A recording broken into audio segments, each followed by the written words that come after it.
How you doing, San Antonio?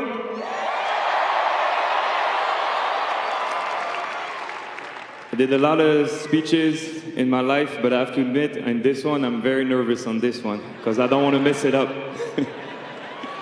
It's an honor, TD, to do a little speech. A lot of people, the last couple of days, they asked me why Timmy is so special. And they told me 48 hours ago that I had to do a speech tonight. And I was like, since then, I keep thinking about that. Like, why Timmy is so special? Why Timmy is so special?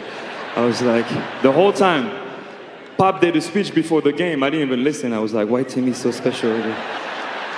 And then Pop said, let's go play. I was like, hey, what's the pick-and-roll coverage? Because I was not listening. And it's easy, but it's hard to talk about how special is Timmy. Because I'll start with the obvious. He's a superstar. And that's a big difference between role players, star, all-star, superstar, and superstar plus plus. Timmy is superstar plus plus. He's by himself in his own league, by himself.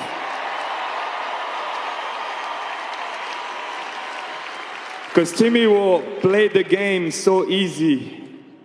Like, he'll have I talked to Manu, I was like, Timmy was not that good tonight, huh? And he had like 30 points and 20 rebounds, and I was like, that was a quiet 30 and 20. I was like, that's the only guy that can do that many times. Every night, I look at the stat sheet. My first 2 years in the league, he won MVP 2 years in a row, my first 2 years.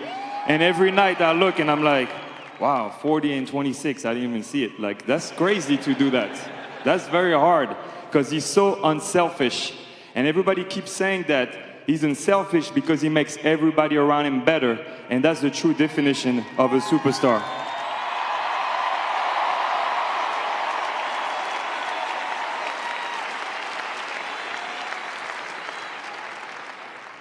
So I will use a couple examples. Timmy's got superpowers with his eyes too. He's the only teammate that never asked me or talked to me to get the ball. He just looks at me. And when you're 19 years old coming from France, that's very scary when he looks at you. He doesn't have to talk to me. Most of the guys are like, hey, Tony, I'm open. You know, Bruce was a pain. Tony, you missed me in the corner. Tony, I'm like. But Timmy just look at me like, and I'd be like, hey, Pop, Timmy, look at me. We should run a play. And Pop would be like, he really look at you? I was like, yeah, so we should run a play. If you want me to be the point guard tomorrow, I need to pass him the ball right now. So that's special power, and that's another reason why he's special, because he doesn't have to talk to get the ball. You just give him the ball.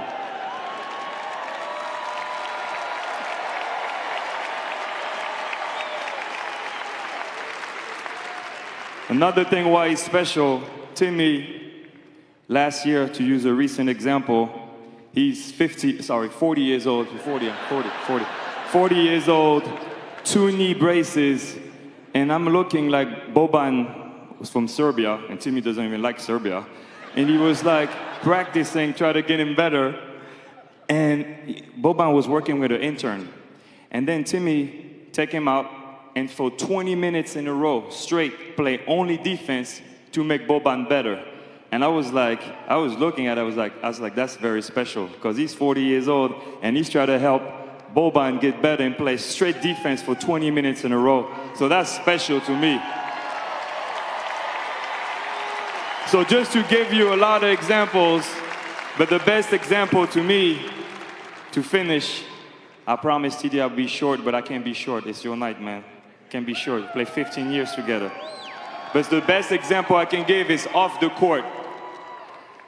When you play for Coach Pop, you have to be very strong, mentally. And that's an understatement. You have to be really strong mentally.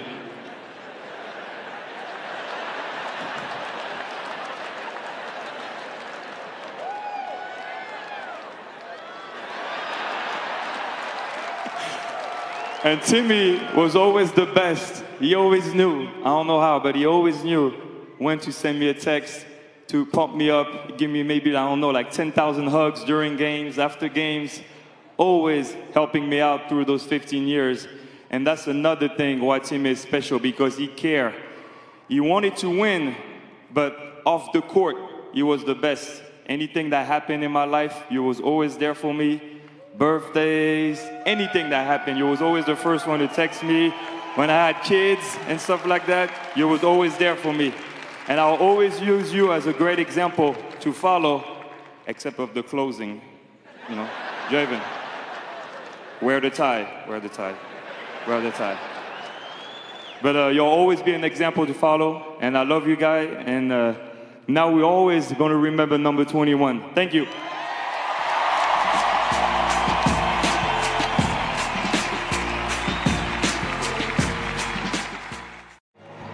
Thank you very much.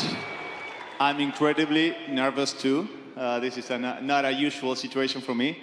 But I want to emphasize how huge of an honor it is to be here in this building today, and especially holding this mic. It's such an incredible night. So I'm very, very thankful and happy to be here. I wanted to talk about a couple of things that made today great too. But you know, they're not that common to hear about. Everybody knows how big of a player, the super duper star plus that he was. Everybody knows that. I just want to talk about how tough of a competitor he was. Many of the games in which he struggled for his standards, which was probably at 26 and 10. He was very upset because maybe he missed a big shot, maybe he was not as sharp as he wanted to, and so many times he came to the huddle and said, "That's on me, guys. This is my loss. It was my bad. I wasn't ready." And we knew that we look at each other and say, "Oh my, tomorrow he's going to be there very early."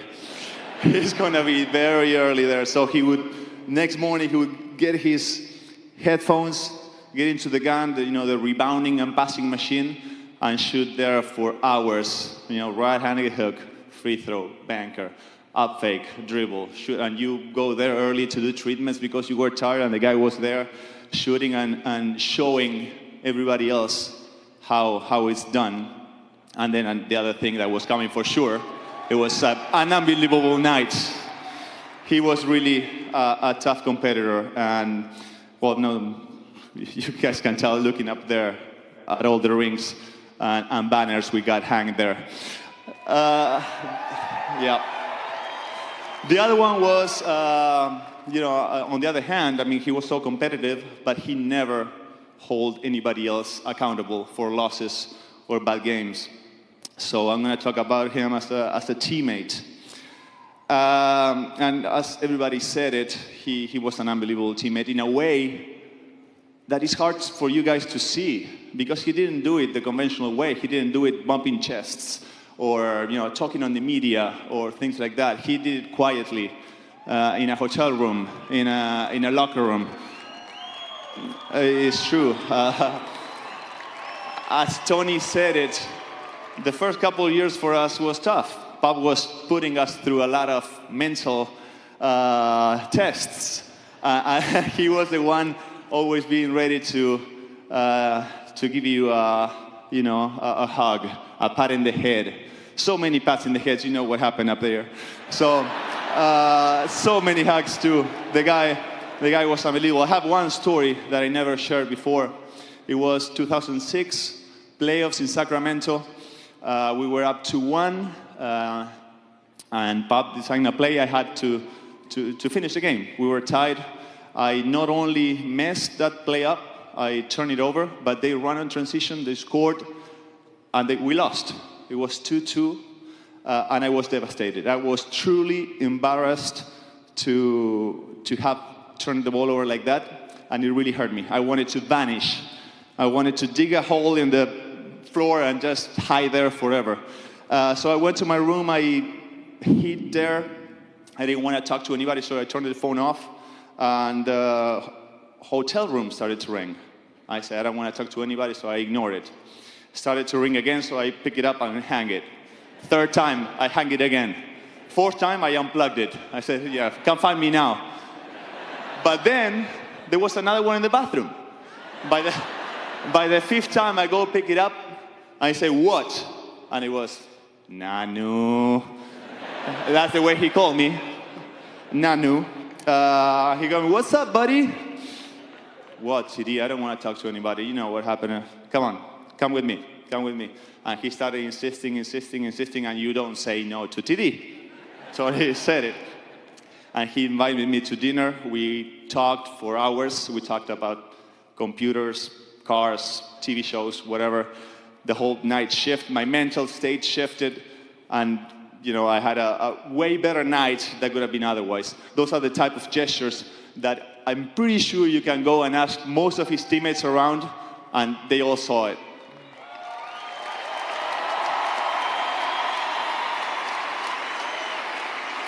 So, since last year, we didn't quite have the opportunity to say goodbye because we didn't know he was going to retire. We thought he was going to play till 58, but he didn't. So, you know, we didn't have the opportunity to say goodbye, to show him all the respect, the appreciation. I even tried by text, and he told me, I'm not dying. I'm just, you know, I'll be there. It's not that, you know, I'm just going to show up every day. But, so I couldn't even say it in that situation. So this is a great one, great environment.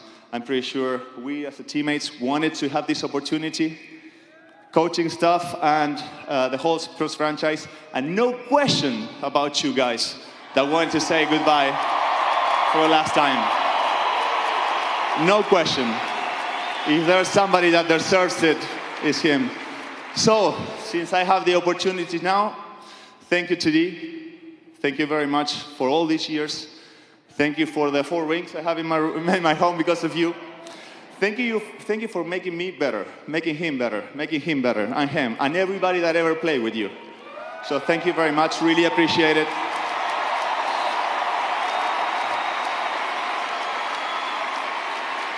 Thank you.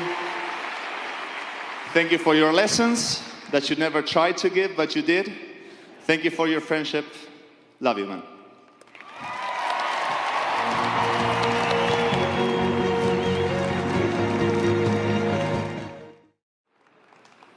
That's pretty cool, isn't it?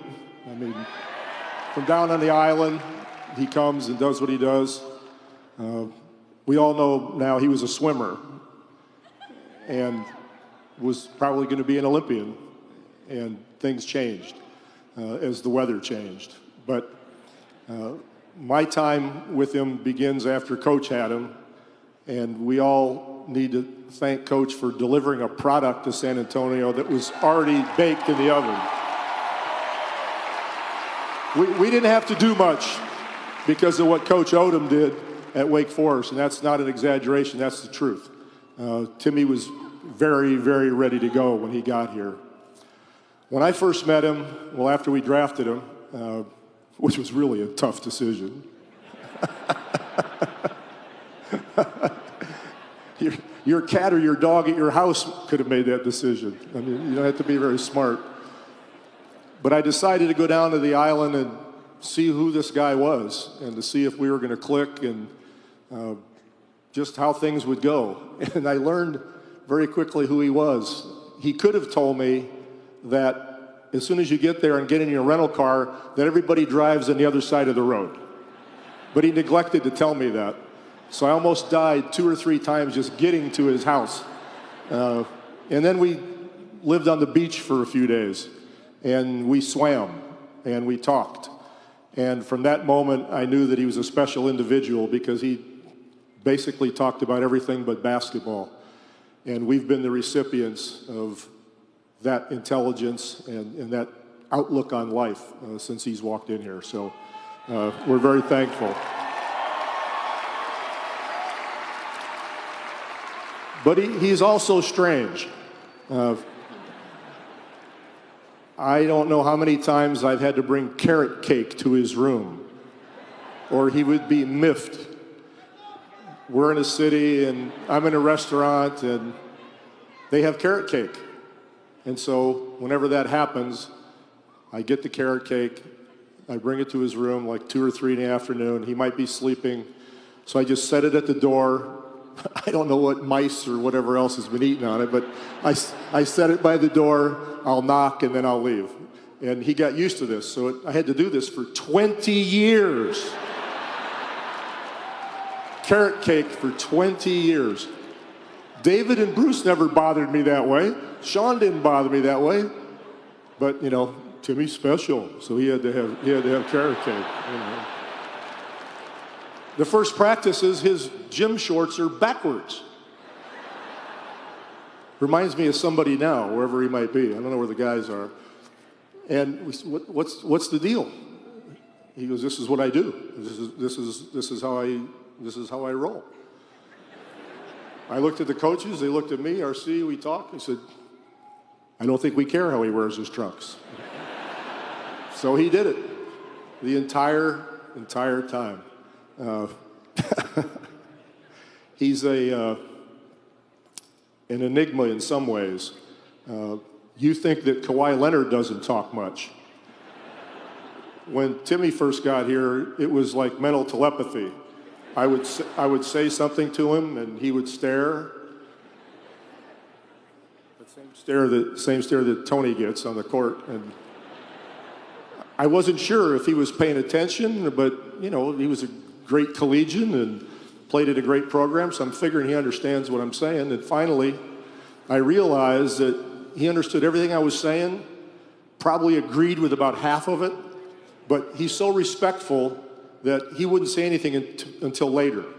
He won't do it in front of the team, and sometimes I'd be merciless. And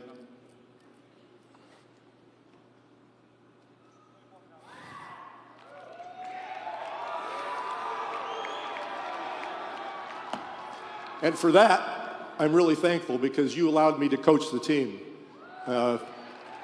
If your superstar can take a little hit now and then, everybody else can shut the hell up and fall in line. And that man did that for me. He allowed me to coach. There was something I was going to say there and I forgot. Timmy, did you get my card? He had some things in here he wanted me to say. Oh, yeah. Yeah, I remember this one. So now his first contract is up. Everybody remembers this, all the talk about going to Orlando. Oh, and he played it up. He played it up really well. He's, you know, the water, and it's just like St. Croix, and I'm going to have a boat, and I'm going to do this, and I'm going to do that. I said, we got the San Antonio River. Come on. We got boats. We got boats.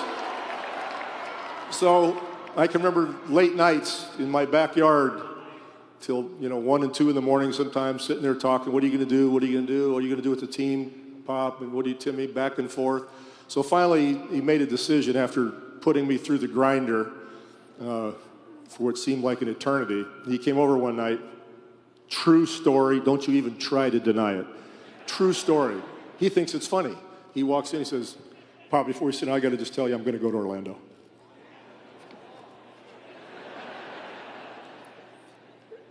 But he doesn't, say, just kidding. He waits like 5 or 6 seconds, and I'm stunned for a while, and then he tells me what he's going to do. I think I jumped up in his arms and hugged him or whatever I did. I don't remember. But these are the things that nobody understands how playful he is, and I'll miss that. Everybody misses that because when you've been with somebody for 20 years, you see a lot of that, and it's what really makes him special. As everyone has said, I don't even want to talk about rebounds and points and all that sort of thing. This individual made it possible for everybody we brought in through the years to be part of this culture and be part of this program. And he's demanding. He's very demanding. I mean, I can remember when Manu Ginobili came, Timmy was not impressed. Huh? See? Timmy was, I remember this stuff, Timmy. He was, because I was saying, hey, we got a guy coming, Timmy, you're not going to believe this, blah, blah, blah. He does this, he can do this. He's got the heart of a lion. He can blah, blah. Yeah, okay, Pop, sure. When we see it, we'll see it. So what happens? Manu comes, and the minute he gets here, he has a bad ankle.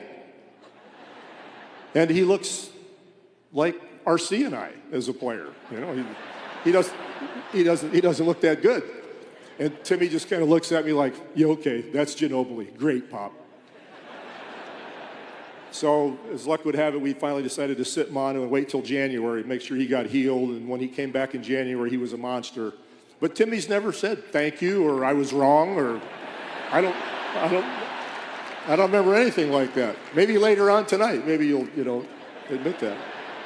I don't know. But as everybody said, his empathy, his ability to make people welcome and lead quietly, but with dignity and gravitas, made him special beyond most anybody that you can imagine.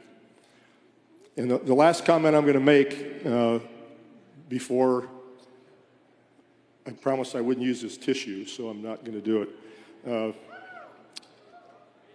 This is the most important comment that I can make about Tim Duncan, that I can honestly say to Mr. and Mrs. Duncan, who have passed, that man right there is exactly the same person now as he was when he walked in the door.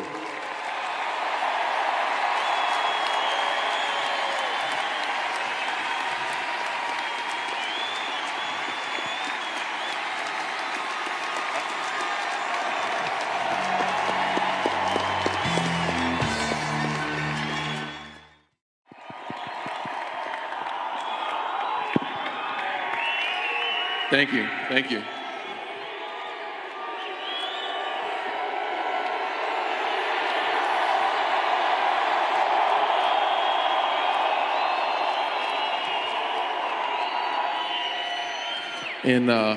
In retrospect, I probably should have saved that whole speech for right now, because I don't even know what I'm going to say right now.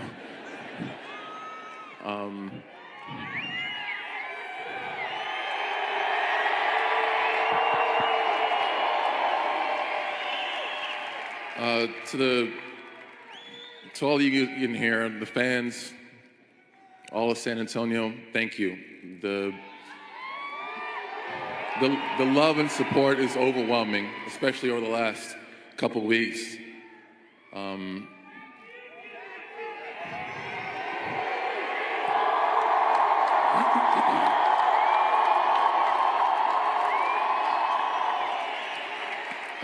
I've heard from teammates, from the guys who have been with forever, to guys they played a year or two with, to these jokers over here. Just an amazing response and just an overwhelming amount of love from these guys for what I meant to them.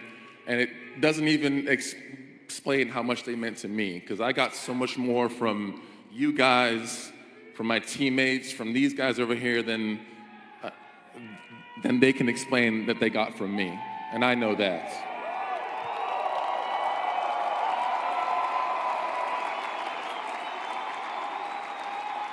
I want to thank my family, my kids, my girlfriend, my sisters, my brothers over there who put the film together. It's a grind. Our career's a grind, and we do a lot, and we have a lot of time that we give to this game, to the different things that we do, and they're always there. They go through it, and they love us no matter what, and that means a whole lot. That support, having that support from them, is so huge throughout our careers. So thank you, love you guys.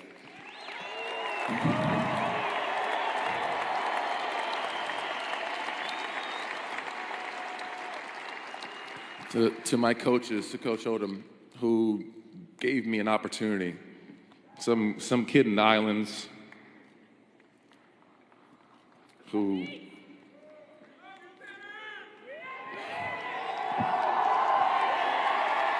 shouldn't be here, but you gave me a chance. Thank you.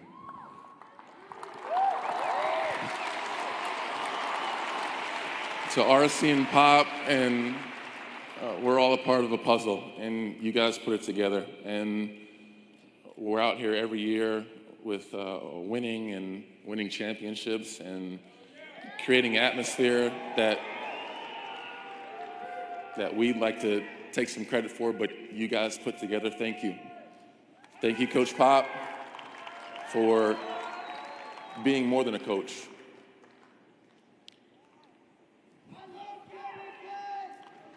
For being more like a father to me. Thank you.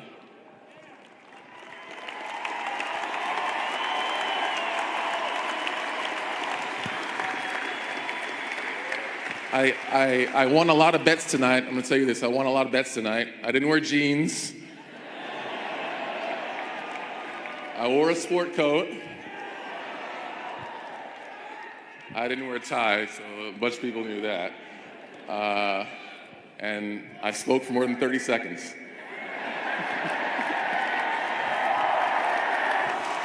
Thank you, San Antonio. Thank you.